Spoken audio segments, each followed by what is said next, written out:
Ever jump into a VR game, like Uh, totally psyched to explore this incredible world?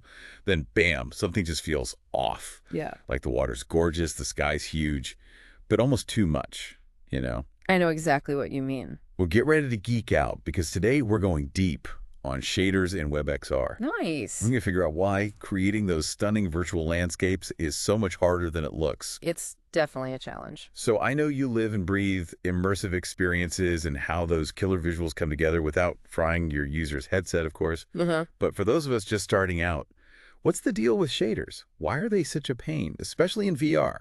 Well, it all boils down to this balancing act. You see, every element you've got, be it a shimmering ocean, puffy clouds, or even that super bright sun, relies on something we call a shader. Think of shaders like mini programs that tell your computer how to render light and all those cool visual effects. Right. And trust me, these shaders can get insanely complicated. Okay, so let's break it down. Why is it such a performance killer to have, for example, crazy realistic water and a dynamic skybox and awesome-looking clouds all happening at the same time? Picture this. You're asking your computer to run a marathon while it's also trying to solve some seriously complex math problems and compose a symphony all at the same time in real time. And Totally. Water shaders have to simulate reflections, how the light bends, that captivating shimmer. Mhm. Then you've got atmospheric scattering for that expansive sky, creating that feeling of vastness. Right. And don't forget the clouds. They need procedural noise. That means algorithms are generating those ever-changing patterns instead of relying on some static image. Each one of those is a ton of work on its own.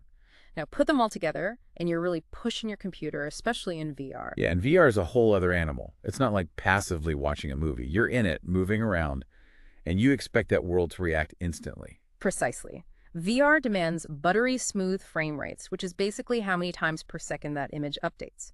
This ensures a comfortable, convincing experience. Complex shaders, they can absolutely crush those frame rates, leading to lag and, even worse, nausea. Ugh, that dreaded VR sickness. That's like the opposite of immersive. You got it.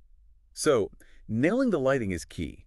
But how do developers make sure that, say, sunlight bouncing off the ocean interacts naturally with clouds casting shadows? It's like these totally different elements have to work together in perfect harmony. And that's the real artistry.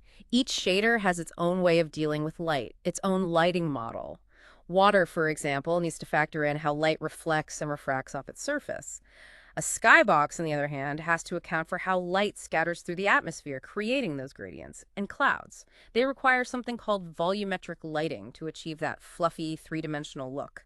Getting them all to play nice together involves clever programming tricks and a lot of optimization. Right, because you can't just slap them all in there, right? Yeah, exactly. Developers have to create this unified lighting model that respects the unique properties of each element, making sure they all react realistically to the same light source. It's like conducting an orchestra, where each instrument plays its part but contributes to the overall harmony. Wow, that's incredible. I had never realized how much work goes into it. Yeah. But it's not just about making things look real, right? It's about finding that balance where realism doesn't backfire. You're absolutely right. You might think that cramming in more detail always equals better immersion, Yeah, makes sense. but our brains can get overwhelmed pretty easily, especially in VR.